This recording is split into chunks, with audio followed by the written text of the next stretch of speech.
Imagine having the power to rewrite the very code of life itself. That sounds like fiction, doesn't it?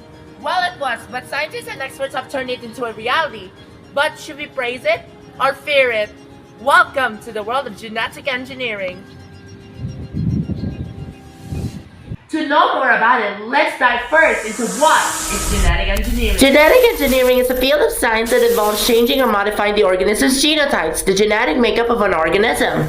This can be achieved by either changing a single base pair, deleting an entire region, or adding a new segment to the DNA. It's like, let's say, you're editing the book by adding new chapters, or you're writing some sentences to change the narrative. Or art, where you are free to make your own artworks and feel happy after the finished product. Done!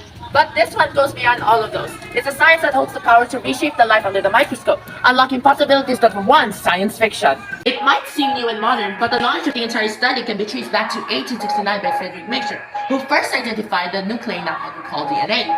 And eventually James Watson and Francis Crick in 1953 laid the foundation for modern genetic engineering. Genetic engineering has revolutionized in various fields, and one prominent example is the production of the human insulin. Scientists first identified the gene responsible for insulin production, also known as the gene of interest. They isolate the insulin gene from a human cell. To make the gene work in a different organism like bacteria, recombinant DNA technology is used when foreign DNA is joined into a small circular piece of DNA called plasmid. In this case, the insulin gene is inserted into the plasmid, acting like a mini delivery truck. Resistant enzymes precisely cut, and then DNA ligase glues the gene into the plasmid, kind of like a puzzle. This is called gene splicing. Once the gene is securely housed within the plasmid, it is then introduced into bacteria like E. coli and becomes the production factories for insulin, which the cloned molecules can then be harvested and purified for medical use. Aside from that, other sectors have benefited from genetic engineering. It paved way for pest-resistant and BT crops in plants, introduced new variations of animals, treating lots of treatable genetic disorders, and even foods like modified nutrition foods like this one and this little guy right here.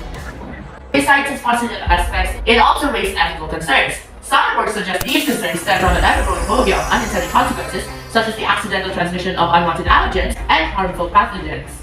No matter where your opinions lie, the world of genetic engineering remains a captivating frontier where science and imagination intertwine.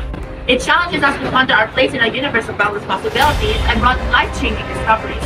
However, can we still truly harness the power of modifying life without consequences? The future is still uncertain of that. But for now, let's just handle it with care. One wrong move and that could eventually modify us out of existence.